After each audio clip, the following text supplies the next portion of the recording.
In this story, we are going to read how a doctor named Mr. Harriot cured a dog named Tricky without any surgery of the dog. Mrs. Pumphrey, who was the owner of the dog, was very worried about her dog because he had become very lazy and did not take interest in any work. So Mrs. Pumphrey took him to a doctor named Mr. Harriot and said, "Look what happened to my dog." Mr. Harriot said, "It is due to overeating.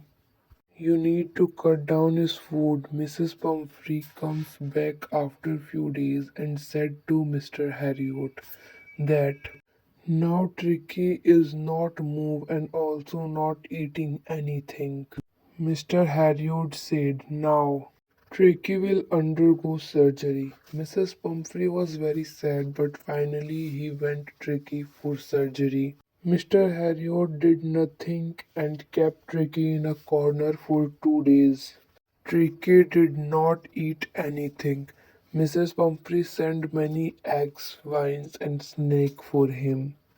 But Mr. Harriot did not give anything to him and ate it all himself with his friends. On the third day, Tricky showed some move and played with another dog. He got well within few days. Actually, nothing had happened to him, but due to overeating, he had become lazy and was behaving like this. It was neither his fault nor Mr. Pumphrey's. His only fault was greed, and Mrs. Pumphrey's mistake was that he was too pampering.